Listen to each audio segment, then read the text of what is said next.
నమస్తే welcome to reflection news.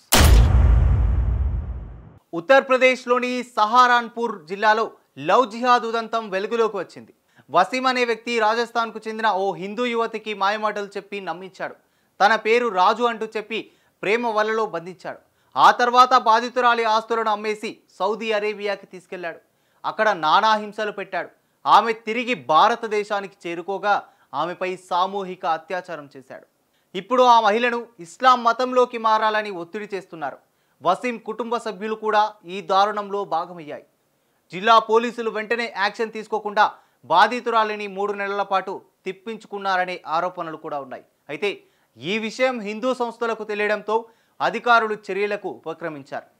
ఈ సంఘటన సహారన్పూర్ జిల్లాలోని కొత్వాలి దేహాత్ పోలీస్ స్టేషన్ పరిధిలో జరిగింది. మార్చి 21, 2025న ఒక హిందూ మహిళ స్థానిక పోలీసులకు తన మీద జరిగిన దాడులపై ఫిర్యాదు చేసింది.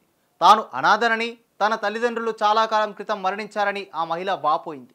జీవనోపాధి కోసం రాజస్థాన్ నుండి కర్ణాటకకు వెళ్ళినట్లు తెలిపింది. అక్కడ బెంగళూరులో ఒక బ్యూటీ పార్లర్ను ప్రారంభించింది.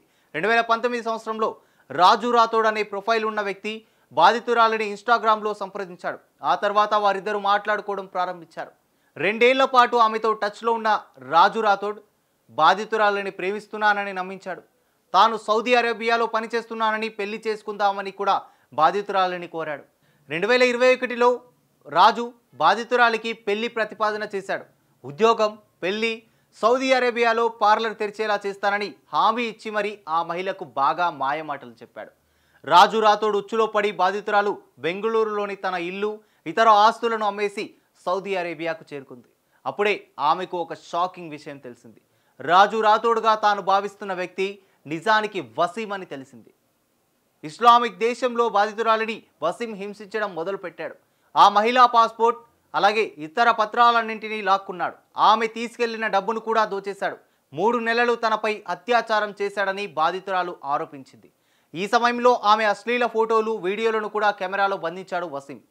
చెప్పింది చేయకపోతే వైరల్ చేస్తానని బెదిరించాడు. 3 నెలలు అక్కడే నరకం అనుభవించిన బాధితురాలు ఎలాగోలా బెంగళూరుకు చేరుకుంది. ఆ మహిళ భారతదేశానికి తిరిగి వచ్చిన తర్వాత కూడా వసీం ఫోన్లో ఆమెను బెదిరిస్తూనే ఉన్నాడు. ఈ బెదిరింపులకు భయపడి ఆ మహిళ చాలా రోజులు మౌనంగా ఉండిపోయింది. 2024 సంవత్సరంలో బాధితురాలికి వసీం తండ్రి సలీం నుండి కాల్ వచ్చింది. సహారన్పూర్కు రావాలని, కోడలిగా చేసుకుంటామని హామీ ఇచ్చాడు. ఈసారి బాధితురాలు నిందితుడి కుటుంబం ఉచ్చులో పడింది. కొత్వాలి దేహాత్ పోలీస్ స్టేషన్ పరిధిలో ఉన్న వసీం సొంత ఊరు గనకండికి బాధితురాలు చేరుకుంది.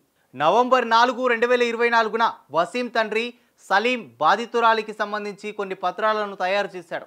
ఇకపై నువ్వు నా కోడలు, ఈ ఇల్లు నీదే అని చెప్పాడు సలీం. బాధితురాలికి ఉండడానికి వారి ఇంట్లో కూడా ఒక గదిని కూడా ఇచ్చింది ఆ కుటుంబం. ఆ తర్వాత ఆమెను హింసించడం మొదలుపెట్టారు వసీం కుటుంబ సభ్యులు.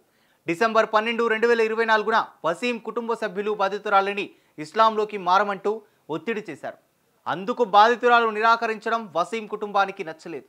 డిసెంబర్ 13న వసీం కుటుంబ సభ్యులు ఫర్మాన్ పిరు బాధితురాలిపై సామూహిక అత్యాచారం చేశారు.